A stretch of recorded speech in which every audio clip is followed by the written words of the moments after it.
இங்க மீனா தான் தங்கமயிலுக்காண்டி காவடி தூக்கிக்கிட்டு இருந்தாங்க அப்படின்னு நினைச்சுக்கிட்டு இருந்தா, இப்ப ராஜி, கோமதி, பாண்டியன் குடும்பத்தோட சொம்பு தூக்க ஆரம்பிச்சுட்டாங்க. தங்கமயிலுக்காண்டி பார்க்கவே சூப்பரா இருக்குங்க அப்படின்னு நீங்க நினைச்சீங்கன்னா, இல்ல பார்க்கவே செம்ம கடுப்பா இருக்கு அப்படின்னு நீங்க நினைச்சீங்கனாலும், உங்க பொண்ணான கையால ஒரு கருத்தை தெரிவிச்சு ஒரு லைக்கை போட்டு சப்ஸ்கிரைப் பண்ணி நம்ம சேனலுக்கு ஒரு ஆதரவு கொடுங்க என் அன்பான இனிய உறவுங்களே.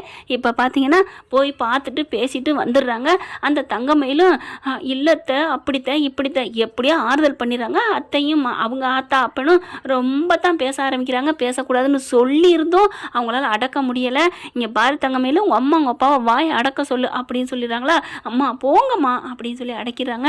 அதுக்கப்புறம் அப்படி இப்படின்னு பேசிட்டு வாக்குறுதி எல்லாத்தையும் கொடுத்துட்டு வந்துடுது. பாண்டியன்ட்டையும் எல்லாத்தையும் சொல்லுது, இந்த மாதிரி நான் சொல்லிட்டு வந்துட்டேங்க, பாவங்க நம்ம புள்ள உண்மையிலேங்க நம்ம பிள்ளைய சுமந்துட்டு இருக்காங்க. அவங்க அப்பா அம்மா ஏதோ தங்கமயிலு மகளுக்காண்டி போராடுறாங்களேன்னு நினச்சோம், அதுங்க சும்மா வேஸ்ட்டுங்க. அந்த வீட்டில் கஷ்டப்பட்டுட்டு இருக்காங்க. நம்ம வீட்டில் எவ்வளோ நல்லது பண்ணியிருக்கா தெரியுமா, எல்லா வேலையும் இழுத்து போட்டு பண்ணியிருக்கிறா. நல்லவளை தாங்க இருந்தா, அந்த பொய் சொன்னதை தவிர வேறு ஒன்றும் இல்லை அப்படின்னு சொல்ல, இங்கே மீனா இருந்துட்டு அதைத்தான் அத்தை நானும் சொல்கிறேன், அக்காவை பொறுத்த வரைக்கும் நல்லா தான் இருக்காங்க அப்படின்னு சொல்ல, அப்படியே பாண்டியன்னு பார்க்குறாங்க.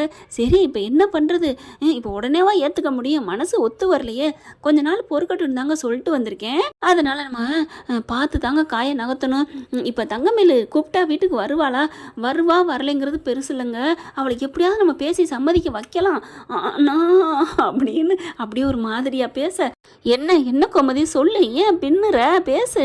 இல்லைங்க நம்ம புள்ள சரவணே என் பேச்சை கேட்பாண்டி கேட்பேன், கேட்குறதுலனால என்ன கேட்பேன் நெய் வடிதுன்னு சொல்லி அவன் தலையில் கட்டி வச்சிங்க. ஏற்கனவே லவ் பண்ண பொண்ணை பிரித்து என்னடா பாண்டி நீ நினைக்கிறேன்னு கோவம் வருது.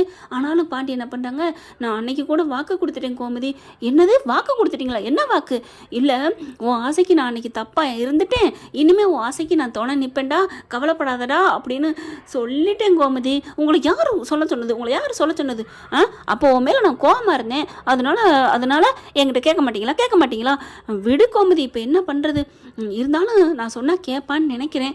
சரி இப்போ என்ன பண்ணுறது, பிள்ளைக்கு பாவங்க செக்கப்பு கூட போலையாங்க, இந்த மீனா ஒரு வாட்டி போனதானா. என்னடி ஆமத்த, இப்போ இந்த வாரம் கூட செக்கப் இருக்குத்த அப்படின்னு சொல்ல, அப்போ யாரை கூட்டி போக சொல்லலாம், புருஷனே கூட்டி வர மாட்டேங்கிறான்னு கேட்டாங்களாம் அப்படின்னு சொல்ல, அப்போ சரவணனே போக சொல்லிடுவோம், என்ன சொல்கிறீங்க, போக சொன்னால் போவானா? ஐயோ நான் சொல்ல மாட்டேன் அப்படின்னு பாண்டி சொல்ல, ஏங்க என்னங்க நீங்கள் சொல்லுங்கள், உங்கள் பேச்சை தான் கேட்பேன்ல, நான் என் பேச்சை கேட்பேன்டி, ஆனால் அதட்டி மிரட்டி உருட்டி சொல்கிறதுல கை தேர்ந்தவன் நீ தான், நீ சொல்லு. இப்போ மட்டும் நான் வேணுமா உங்களுக்கு? சரி விடு, நம்ம பேர பிள்ளைக்காண்டி எல்லாத்தையும் தியாகம் பண்ணு, அதைத்தான் நானும் பார்க்குறேன் அப்படிங்கிறாங்க. பேர பிள்ளைன்னு சொல்லிட்டா எல்லாரும் மறந்துடுவாங்களா? எனக்கு தெரியலைங்க, இதை ஒன்றும் புரியலை. அதில் ஊறி போனால் அதில் அனுபவிச்சிருந்தா சொல்லலாம். ஆமாம் நம்ம பிள்ளையும் பிரிஞ்சிச்சு, என் பேர பிள்ளைக்காக கூப்பிட்டுக்கிட்டான் அப்படின்னு சொல்லலாம். இது என்னன்னு தெரியலை, சரியா தப்பான்னு இவங்க எல்லாரும் போகிறது பையனை மனசை ஹர்ட் பண்ணுறாங்களா? இப்போ அதே மாதிரி இந்த மாதிரி போகணும்னு சொல்லிட்டு ஃபோன் பண்ணி பேச ஆரம்பிக்கிறாங்க. இப்போ மீனா மட்டும் பேசலைங்க, மருமகளோட மயிலோட இப்போ கோமதியும் பேச ஆரம்பிக்கிறாங்க. அந்த பிள்ளையும் கொஞ்சம் மனசு இறங்கி, அது என்னம்மா பார்த்தீங்கன்னா ரொம்ப தான் பண்ணுது, இவங்க பண்ண தப்புக்கு இது கூட இவங்க திட்டக்கூடாதாங்க, இவங்க திட்டாங்கன்னா அந்த பிள்ளை ரொம்ப ரோசப்பட்டுக்கிறது, எனக்கு என்னம்மா இதுவும் கோவம் தான் வருது. அடுத்து கோமதி என்ன பண்ணுது, இங்கே பாரு நீ செக்கப்புக்கு போகணுமா, எப்போ போகிற, நான் போகணும் தான் அத்தை அப்படின்னு சொல்ல, நீ கவலைப்படாத என் பிள்ளைய வர சொல்கிறேன், 2 பேரும் போயிட்டு வாங்க அப்படின்னு கோமதி சொன்னோன்னே, அத்தை என்ன சொல்கிறீங்க, அவர் வருவாரா, அவர் எப்படி அத்தை வருவார், அடி வர வைக்கிறது ஏன் பொறுப்படி, நீ ஏன் பயப்படுற அப்படின்னு சொல்ல, சரிங்க அத்தை அப்படின்னு சொல்லிடுறாங்க. இப்போ வீட்டில் எல்லாரும் காத்துக்கிட்டு இருக்காங்க. சரவணன் வந்தோன்னே எப்படி சொல்கிறது என்னன்னு சொல்கிறதுன்னு ஒரே படபடப்பு இருக்குது. ஆனால் ஆரம்பிக்கிறதுக்கு மட்டும்தாங்க பயம் இருக்கும், அப்புறம் ஓங்கி பேசலாங்கிற தைரியத்தில் இருக்காங்க. சரவணன் வராங்க, வந்த கையோட, ஏங்க எனக்கு பயமாக இருக்குங்க, நீங்கள் ஆரம்பிங்க அப்படின்னு கோமதி சொல்ல, நீ ஆரம்பி அப்படின்னு இவங்க சொல்ல, 2 பேரும் குசு குசுன்னு பேசுகிறது இவருக்கு தெரியுது. இவர் இப்போ தான் கோயிலில் சத்தியம் பண்ணிட்டு வந்திருக்காரு, சத்தியமாக நான் உன்னை கைவிட மாட்டேன், ஒப்புரானே சத்தியமாக நாளை முதல் குடிக்க மாட்டேங்கிற மாதிரி நான் உன்னை கைவிட மாட்டேன்னு சத்தியம் பண்ணிட்டு கொடுத்துட்டு வந்திருக்காரு கோயிலில் வச்சு. இவருக்கு கொஞ்சம் புரியுது, ஏதோ பண்ணுறாங்க அப்படின்னு சொல்லிட்டு போகும்போது, சரவணா அப்படின்னு சொல்ல நிற்கிறாரு. இங்கே வா அப்படின்னு கூப்பிட வர்றாரு பக்கத்தில். என்னடா நினச்சிட்டு இருக்கேன், என்னன்னா என்ன, இல்லை அது ஆரம்பிக்கவே பயப்படுதுங்க, அதுக்கப்புறம் ஒரு வழியாக சொல்லிடுதுங்க. என்னது அந்த வீட்டுக்கு நீங்கள் போயிட்டு வந்தீங்களா அப்படின்னு சொல்ல, ஆமாடா அது நம்ம வாரிசை பார்க்க போனேன்டா, அந்த வாரிசு என்ன கையில் வச்சு தூக்கி வச்சு கொஞ்சிட்டு வந்தீங்களா, வயிற்றுக்குள்ள தானே இருக்கு, இருக்கு. டேய் என்னடா இப்பெல்லாம் பேசுற? அவள் வயிற்றுக்குள்ள நம்மட்டு வாரிசு வளர்ற வரைக்கும் மட்டும் அவள் வேணும். இப்போ அவள் அந்த குழந்தை மட்டும் வந்துட்டா நம்ம வச்சுக்கலாமா? அவள் வயிறு நமக்கு, அவள் உடம்பு, அது எல்லாம் நம்ம பிள்ளைய வச்சிருக்கலடா, அவள் நமக்கு முக்கியம் தானடா அப்படின்னு சொல்ல, அது என்னமோ ஒரு வகையில் நியாயம் தாங்க தோணுது. கீரை ஆகும் சாறு ஆகாதா அப்படிங்கிறது இதைத்தான் சொல்லியிருக்காங்களோன்னு தோணுதுங்க. ஏன்னா அம்மா ஆகும், அவள் கர்ப்பப்பையிலேருந்து எல்லாம் வேணும். அவங்க இல்லாமல் இந்த குழந்தை மட்டும் என் புள்ள நிறைய இடத்துல ஆண்கள் சொல்கிறாங்களே, அந்த புள்ள எப்படி தன்னாலே வந்துருமா? அந்த அவங்களோட ஒரு துளி அதை வச்சு உடனே அந்த குழந்தை வந்துருமா என்ன? அந்த பெண்கள் இல்லாட்டி அப்படின்னு தாங்க சொல்லணும் தோணுது. நான் அதை தங்கமையில வச்சு சொல்ல, பொதுவாக வச்சு சொல்கிறேன். இப்போ கூப்பிட்டு வச்சுட்டே நான் ஒன்றும் ஒளிவு மறைவாக பேச விரும்பலடா. வெட்டு ஒன்று துண்டு ரெண்டு. இங்கே பாரு என்ன பண்ண போகிறேன்னா, அந்த தங்கமயில் வயிற்றுல வளர்றது நம்ம வாரிசு. அதனால நாங்கள் கொஞ்சம் மனசை முடிவை மாற்றிக்கிட்டோம்டா. என்னப்பா அவங்க பண்ண பித்தலாட்டம்னா? சரி விட்றா, கல்யாணத்துக்கா 1000 பொய் சொல்லுன்னு சொல்லிக்காங்க. அது மாதிரி இது ஒரு 3 பொய்யை சொல்லிட்டாங்க விட. ஓ அப்படியா? அப்போ ஒரு 2-3 வாரத்துக்கு முன்னாடி பண்ணமே, அது அப்போ இந்த யோசனை தோணலையா? கல்யாணத்துக்காண்டி இப்படி தப்பு பண்ணிட்டாங்க, அந்த மருமக நல்ல மருமக தான், அவளுக்கு என்ன குறைச்சா அப்படின்னு இருந்திருக்கலாமே. நான் சொன்னேங்கிறக்காண்டி நீங்கள் ஏன் ஆடி அவரப்பந்த போட்டு அடிச்சு பிடிச்சி அவங்க அம்மா அப்பா வர வச்சு ஏன் அனுப்புனீங்க அப்படின்னு சொல்லலாம் ஆடி பண்ணிக்கிறாங்க. சொல்லுங்க, பதில் சொல்ல உங்களுக்கு இல்லை. டேய் இல்லடா, அது வந்து என்ன இல்லடானா, நீ தானடா அப்படி பொய் புழுகுனான்னு சொன்ன அப்படின்னு என்கிட்ட சொல்ல போறீங்களா? டேய் சரவணா, என்னடா இப்படிலாம் பேசுற? அப்படிலாம் இல்லடா அப்படின்னு இங்கே கோமதி சொல்ல, என்னம்மா ஆத்தாடியோ என்ன உள்ளர வச்சுட்டா அவ வேணாம் அப்படி எப்படி நீங்க இப்போ என்னம்மா? டேய் என்னடா இப்படிலாம் பேசுற? இங்க பாருங்கம்மா, எனக்கு வந்து உடன்பாடு இல்லை. டேய் நான் பேசக்கூடாது தானே இருக்கேன் அப்படின்னு அவங்க அப்பா ஆரம்பிக்க. அப்பா மன்னிச்சுக்கோங்கப்பா, இது வரைக்கும் நான் உங்களை எதிர்த்து பேசலப்பா, ஆனாலும் எனக்கு வேணாப்பா. என்னடா வேணாங்கிற? ஒரு ரத்தண்டா அவள் உடம்புல இருக்குடா, அந்த பிள்ளை நம்ம பிள்ளைடா, அதுக்கு என்னப்பா பண்ணுறது? அவங்க அம்மாவும் அப்பாவும் ரொம்ப கொடுமைப்படுத்துகிறாங்கடா. இப்போ நாளைக்கு ஆஸ்பத்திரிக்கு போகணுமாடா, அதுக்கு கூட மாட்டேங்கிறாடா. அந்த பிள்ளை பாவம் இல்லையா? மீனா வருது. மாமா ஆமாம்மாம்மா, என்னப்பா எல்லாத்துக்கும் நீ தானே காரணம் அப்படின்னு சரவணன் சொல்ல, ஐயோ மாமா ஏன் மாமா? டேய் ஏன்டா அவளை போய் படுத்துற அப்படின்னு சொல்லிட்டு பாண்டி பார்க்குறாருங்கப்பா. அதெல்லாம் முடியாது, நாளைக்கு நீ அந்த பிள்ளைய கூட்டிகிட்டு ஆஸ்பத்திரிக்கு போயிட்டு வர்ற. என்னது ஆஸ்பத்திரிக்கு? அவ கூட? ஐயா என்ன அவ கூடனா? இப்போ புள்ள பத்திருக்க அவ கூட இருந்தானே, என்ன நினச்சிட்டு இருக்க? அப்பா அவன் நல்லவன் தெரிஞ்சிருந்தேன், இப்போ கெட்டவன் தெரிஞ்சதுக்கப்புறம் நான் எப்படிப்பா? டே கெட்டவனா? அவள் என்னடா அப்படி தப்பானவாளா? அவள் ஏதாவது தப்பு பண்ணிட்டாளா? அவங்க வீட்டில் சொன்ன பொய்யை மறைச்சிட்டா, அவ்வளோதான்டா. நான் எதுவும் பொய்யை மறைச்சிருக்கேன்னு கேட்டேனேப்பா. அட விடேண்டா, வாழ்றதுக்காண்டி சொல்லிட்டாடா. நான் சொல்கிறது கேட்பியா இல்லையா? அப்பா பேச தட்டாத பிள்ளைன்னு உன்னை நான் தலையில் வச்சுட்டு இருக்கேன்டா. நான் இப்போ மறுபடியும் சொல்கிறேன், உங்ககிட்ட ஓயாமல் வாக்குவாதம் சொல்ல நான் ஆள் இல்லை. நீ நாளைக்கு அந்த பிள்ளைய கூட்டிகிட்டு போகிற, அவள் நிற்பா, தெருமுனையில் நிற்பா, கூட்டிக்கிட்டு ஆஸ்பத்திரி போயிட்டு கொண்டாந்து விடுற. அதுக்கப்புறம் அவள் வாழ வைக்கிறோம். இல்லை அதெல்லாம் தேவையில்லை, நம்ம பிள்ளையாண்டி நீ போகிற. அது தகப்பன் கையெழுத்து போடணுமா? தகப்பனை கேட்குறாங்க, போறியா இல்லையா? போகணும், இல்லைன்னா நான் நாளைக்கு வீட்டுக்கு வரமாட்டேன் அப்படின்னு சொல்லிட்டு பாண்டி சொல்லிட்டு கிளம்பிடுறாருங்க. அப்படியே பார்க்குறாரு சரவணனுக்கு, என்ன பண்ணுறதுன்னு தெரியல. கோமதியும் அதே தான் சொல்லுது. அப்புறம் எங்கள் எல்லாரையும் தலைமுடிடுடா, பெத்த பிள்ளைய விட உங்களுக்கு பேர பிள்ளை முக்கியமாக போச்சு அப்படின்னு நினைக்கிறாரு சரவணே. நைட்டு ஃபுல்லாக மண்டையை போட்டு குழப்பிக்கிட்டே இருக்காரு. என்ன பண்ணுறது ஏது பண்ணுறதுன்னு தெரியல. இங்கே அஞ்சலி கால் பண்ணுது. என்ன பண்ணுற சரவணா அப்படிங்கல, எனக்கு முடியல, எனக்கு என்ன பண்ணுறதுனே தெரியல. ஏன் என்னாச்சு? இந்த மாதிரி வீட்டில் சொல்கிறாங்க அப்படின்னு சொல்ல, நீ என்ன பண்ண போகிற?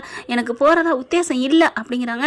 அதுக்கப்புறம் ஏன் சரவணா இப்படி கம்பல் பண்ணுறாங்களே, நீ என்னை கைவிட்டுறியா? ஐயோ அஞ்சலி நீ இப்பெல்லாம் பேசாத, நீ ஒரு ஆளாவது என் பக்கம் இருக்கேன்னு நான் நினச்சிட்டு இருக்கேன். இந்த உலகம் இடிஞ்சு விழுந்தாலும் சரி அழிஞ்சாலும் சரி, நான் அஞ்சலி தான் கட்டிக்குவேன் வச்சுக்குவேன், அடிச்சு சொல்லுவேன், நீ பயப்படாத, இப்போவே என்னால் எடுத்து சொல்ல முடியாதுல்ல அப்படிங்கிறாங்க. சரி நான் காலையிலேக்கு நான் உன்னை பார்க்க வரேன், மற்றதெல்லாம் பேசுகிறேன், நீ அமைதியாக படுத்து தூங்கு, நீ எதையும் போட்டு குழப்பிக்காத ப்ளீஸ் அஞ்சலி, என்னை நம்பு அப்படின்னு சொல்லிட்டு படுத்துடுறாருங்க. காலையில் எந்திரிக்கிறாரு, கரெக்டாக போகணும்னு சொல்லிடுறாங்களா.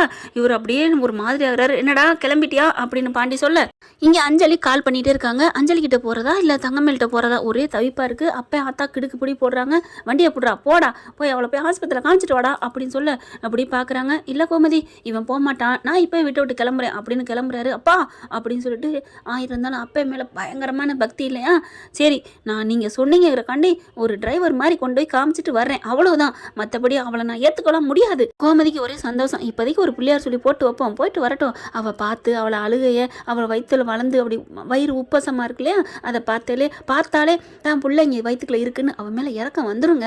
ஆமடி உன் மேலே எனக்கும் அப்படி தான் காதல் அதிகமாக ஆணுச்சு அப்படிங்கிறானா. ஓ அப்போ புள்ளைய பார்த்தே உங்களுக்கு காதல் வந்துச்சா? ஏய் யார் இவ, நீ சும்மா இருடி அப்படின்னு சொல்லிட்டு இருக்கேல, என்னடா சரவணா கிளம்பு அப்படிங்கிறாங்க. வேற வழி இல்லாமல் கிளம்பி போயிடுறாரு. இங்கே அஞ்சலி என்ன பண்ணுது, ஃபோன் பண்ணிகிட்டே இருக்குது, எடுக்கவே இல்லைங்க. என்னதான் பண்ணுறாங்கன்னு சொல்லிட்டு கிளம்பி வராங்க. இவர் வண்டியில் போகிறதையும் பார்க்குது. ஆட்டோவில் அவங்க பின்னாடியே போங்க அப்படின்னு சொல்லிட்டு தள்ளியே நிப்பாட்டிக்கிறதுங்க. கரெக்டாக தங்கமேல்கிட்ட போய் வண்டியை நிப்பாட்டுறாரு. தங்கமேல் ரெடியாக நிற்கிது. அதுக்கப்புறம் உட்காரு அப்படின்னு சொல்கிறாரு. ஏறி உட்காருது. இந்த பிள்ளைக்கு ஆசையெல்லாம் இல்லைங்க, சும்மா வீட்டில் பெரியவங்க சொல்கிறாங்களேன்னு தான் ஏறி உட்காருது. அவங்களும் மனசு உள்ளவங்க தானே, கொஞ்சம் அதாவது இவன் மேலே உள்ள தப்பு தான், இல்லைன்னு சொல்லலை பண்ணதெல்லாம். ஆனாலும் தப்பாகவே இருந்தாலும் ஒரு அடிபட்ட மனசு நெஞ்சு கொஞ்சம் ஒரு மாதிரியாக இருக்கும் இல்லையா, அதனால் வேணான்னு முடிவெடுக்குது. அத்தை மாமாக்காக முக்கியத்துவம் கொடுத்து வண்டியில் ஏறி உட்காருது. ஆஸ்பத்திரிக்கு போகிறாங்க. பின்னாடியே அஞ்சலியும் போகிறாங்க. கால் பண்ணிகிட்டே இருக்காங்க. நம்ம சரவணன் எடுக்க முடியலை. என்ன எடுக்காமல் போகிறான், இப்போவே கை விட்டுருவானா, குழந்தை பிறந்துட்டா நாளைக்கு நம்மளை விட்டுருவானா அப்படின்னு நினச்சிட்டே இருக்குது. ஆஸ்பத்திரிக்கு பின்னாடி போய் அங்கேயும் தள்ளி நின்றுக்கிறது. இறங்கி வா அப்படின்னு கூட்டிகிட்டு போகிறாங்க. செக்அப் பண்ணுறாங்க. குழந்தையெல்லாம் நல்லா இருக்குப்பா அப்படின்னு சொல்லி காமிக்கிறாங்க. அந்த மூமெண்ட்லாம் பார்க்குறாரு. இவருக்கே ஒரு மாதிரியாக தான் ஆகுது. இருந்தாலும் இந்த மனசுக்குள்ள ஸ்லோகம் சொல்லிக்குவாங்க இல்லையா, எதுலேருந்தாவது தடுமாறக்கூடாதுன்னு, அது மாதிரி இல்லை அஞ்சலி தான் இவ வேணாம், இந்த குழந்தைய பார்த்தாலும் நம்ம மனசு மாறக்கூடாது, புள்ள நமக்கு கொடுத்தாலும் ஓகே அப்படிங்கிற மாதிரியே நினச்சிட்டு இருக்காரு. என்ன இவர் ஏதோ வேதம் ஓதிக்கிட்டு இருக்காரு அப்படிங்கிற மாதிரி பார்க்குது. அப்புறமா பரவாயில்லம்மா குழந்தை நல்லா இருக்குது, ஆனால் நீங்கள் கொஞ்சம் அழுத்தமாக இருக்கீங்க, பார்த்து இருந்துக்கோங்க, கொஞ்சம் இன்னும் 2-3 நாளைக்கு கொஞ்சம் ரெஸ்ட் எடுங்கம்மா அப்படிங்கிறாங்க. இல்லைங்க வேலை பார்த்தா சாப்பிடணும் ஒரு குறிக்கோளில் இருக்கேன். ஏன் அவங்க ஹஸ்பண்டு காசெல்லாம் சம்பாரிச்சு கொடுக்குறாளா இல்லையா, அதெல்லாம் கொடுக்குறாரு தான் இல்லைங்களே அப்படின்னு சொல்லிட்டு மாத்திரை மருந்தெல்லாம் வாங்கிட்டு வராங்க. விட்டு கொடுக்காம இருக்காளேன்னு ஒரு நினப்பு இங்கே சரவணனுக்கு இருக்குது. அதுக்கப்புறம் வெளில வராங்க. கரெக்டாக பார்த்தா அஞ்சலி நிற்கிது. அஞ்சலியை பார்த்தாலும் தூக்கி வாரி போடுது சரவணனுக்கு. அஞ்சலி அப்படின்னு சொல்ல, ஏங்க நான் எத்தனை வாட்டி ஃபோன் அடித்தேன், ஏன் எடுக்கலை அப்படின்னு சொல்ல, அப்படி தங்கமேல அங்கே நிற்க மாத்திரை வாங்கிட்டு இருக்கு. அதுக்கப்புறம் சரவணனை பார்த்துட்டு சரி இந்த பொண்ணு தான் இவங்க விரும்பின பொண்ணும் அப்படின்னு நினச்சிட்டு தள்ளி நின்றுக்கிறது. ஏன்னா ஏற்கனவே பார்த்துருக்கு இல்லையா, அந்த பொண்ணுக்கிட்ட போய் இவர் பேசிக்கிட்டு இருக்காரு. பேசுகிற வரைக்கும் நம்ம நிப்போன்னு நின்றுக்கிறதுங்க. தங்கமேலும் விட்டு கொடுத்து, இங்கே பாரு அஞ்சலி ஏன் இப்படி பயப்படுற, இல்லை நீ என்னை விட்டுருவேன்னு பயமாக இருக்குது சரவணா, நான் இப்போ சொல்கிறேன், அன்னைக்கு விட்ட மாதிரி நான் விட மாட்டேன், இல்லை அன்னைக்கு மாதிரி என்ன இன்னைக்கு விட்டுருவோம் உங்கள் அப்பா பேச்சு கேட்டுன்னு நினைக்கிறேன், ஐயோ சத்தியமாக நான் உன்னை கை விட மாட்டேன் அப்படின்னு கையை பிடிச்சி சத்தியம் பண்ணுறாங்க. அப்படியே பார்த்தா தூக்கி வாரி போடுது தங்கமேலுக்கு.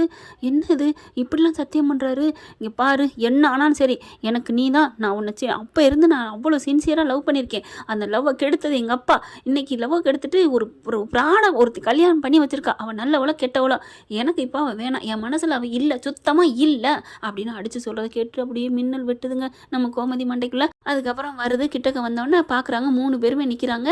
3 பேருமே நின்னகையோட அப்படியே ஒருத்தருக்கு ஒருத்தர் என்ன பேசுறதுன்னு தெரியல. இன்னும் ஒரு மாதிரி அஞ்சலி தவிக்க, நான் கிளம்புறேன் சரவணா அப்படிங்கிற, நில்லுங்க அஞ்சலி அப்படின்னு சொல்லி நிற்கிறாங்க. என்ன இவங்களோட ஃப்ரெண்டா, இல்லை தப்பு இவங்களோட லவ்வரா அப்படின்னு தங்கமேல் கேட்க, அப்படியே ஒரு மாதிரியை தூக்கி வாரி போடுது. இங்கே பாருங்கள் சரவணன் அப்படின்னு சொல்லிட்டு மாமாங்கிறத கட் பண்ணிடுறாங்க. நான் எப்போவும் உங்களை மாமான்னு தான் சொல்லுவேன், இப்போ நான் ஏன் பேரை சொல்கிறேன்னா உங்களுக்கு எனக்கும் கல்யாண பந்தங்கிறது முறிஞ்சு போச்சு, அதனால நான் பேரை மட்டும் கூப்பிடுறேன், நீங்கள் பயப்படாதீங்க, இந்த ஜென்மத்தில் நான் என் பிள்ளையோட தான் வாழ போகிறேன், இனிமேல் இன்னொரு கல்யாணங்கிறது எனக்கு இல்லை, நீங்கள் 2 பேரும் தயவு செஞ்சு சந்தோஷமாக கல்யாணம் பண்ணி வாழுங்க, நான் உங்களுக்கு இடைஞ்சலாக இருப்பேன்னு நினைக்காதீங்க, உங்கள் அப்பா அம்மா எவ்வளோ சொன்னாலும் நான் கேட்க மாட்டேன், உங்கள் சரவணன் உங்களுக்கு தான் அஞ்சலி போதுமா அப்படின்னு சொல்ல அப்படியே தூக்கி வாரி போடுது. இந்த காலத்தில் இப்படி ஒரு பொண்ணான்னு சரவணனுக்கே ஒரு நிமிஷம் ஆடி போகிறாரு. என்ன இவ்வளோ நல்லவளாக இருக்காளே விட்டு கொடுக்குறாளே அப்படின்னுட்டு, இல்லை தங்கமேலு அது நீ தப்பா இல்லை மாமா இல்லை மாமான்னு வருது, ஆனால் இல்லை சரவணன் நீங்கள் எதுக்கும் பயப்படாதீங்க, நீங்கள் கண்டிப்பாக நீங்கள் நினச்ச வாழ்க்கையோட வாழுங்க, உங்கள் லவ்வை பிரித்து என்னை கட்டி வச்சது உங்கள் அப்பாவோட தப்பு, நான் புரிஞ்சுக்கிட்டேன், எங்கள் அம்மா அப்பா எதுக்கும் தலையிட மாட்டாங்க, இனிமேல் உங்களுக்கு எனக்கு எதுவும் இல்லை, இப்போவே இந்த நிமிஷமே உங்களுக்கு எனக்கு விவாகரத்து ஆயிடுச்சுன்னு நினச்சிக்கோங்க அப்படின்னு சொல்லிட்டு, நீங்கள் கண்டிப்பாக உங்கள் ஆசை பிரகாரம் நீங்கள் நினச்ச பொண்ணோட நீங்கள் வாழலாம், அதுக்கு நான் குறுக்க நிற்க மாட்டேன், தடையாகவும் வர மாட்டேன், இனிமேல் எங்கள் அப்பா அம்மாவும் வரமாட்டாங்க, அவங்கள நான் பார்த்துக்கிறேன் அப்படின்னு சொல்லிட்டு, ஆனால் தயவு செஞ்சு ஒன்று சொல்லிக்கிறேன், இந்த குழந்தைக்கு மட்டும் பங்கு கேட்டு வந்துடாதீங்க, இது என்னோட ரத்தம், என் உயிர், என் கனவு, என் ஆசை, என் லட்சியம், இதை மட்டும் தயவு செஞ்சு கேட்டுறாதீங்க, அது மட்டும் போதும் அப்படின்னு சொல்லிட்டு அங்கேருந்து குட் பை அப்படின்ட்டு போகிறாங்க. அப்படியே ஆடி போகிறாரு சரவணன். அஞ்சலி பார்க்குறாங்க. அஞ்சலியும் அப்படியே ஒரு மாதிரியாக பார்க்குது. சரி விடு அஞ்சலி அப்படின்னு சொல்லிட்டு அஞ்சலி கூப்பிட்டு இங்கிட்டு கிளம்ப, இந்த பிள்ளை இங்கிட்டு போகுதுங்க. என்ன ஃப்ரெண்ட் இப்படிலாம் போக வாய்ப்பு இருக்குது தானே, பார்க்கலாம் என்ன நடக்க போகுதுன்னு. உங்கள் கருத்துக்களை கமெண்ட்ஸில் சொல்லிடுங்க. இந்த பற்றி உங்களுக்கு பிடிச்சிருந்துச்சுன்னா உங்கள் பொண்ணான கையில் ஒரு லைக்கை போட்டு சப்ஸ்கிரைப் பண்ணிடுங்க. Thank you friend. இந்த வீடியோ உங்களுக்கு பிடிச்சிருந்தா தயவு செய்து லைக் பண்ணுங்க. இன்னும் அப்டேட்ஸ்க்காக சேனலை சப்ஸ்கிரைப் பண்ண மறக்காதீங்க. நம்ம கிட்ட இருக்க எல்லா சேனல்ஸோட லேட்டஸ்ட் வீடியோ அப்டேட்ஸ்க்காக மேல ரைட் சைட்ல காட்டுற லிங்கை கிளிக் பண்ணி வாட்ஸ்அப் குரூப்ல ஜாயின் பண்ணுங்க. உங்களிடம் விடைபெறுவது நான் உங்கள் மெஹர்.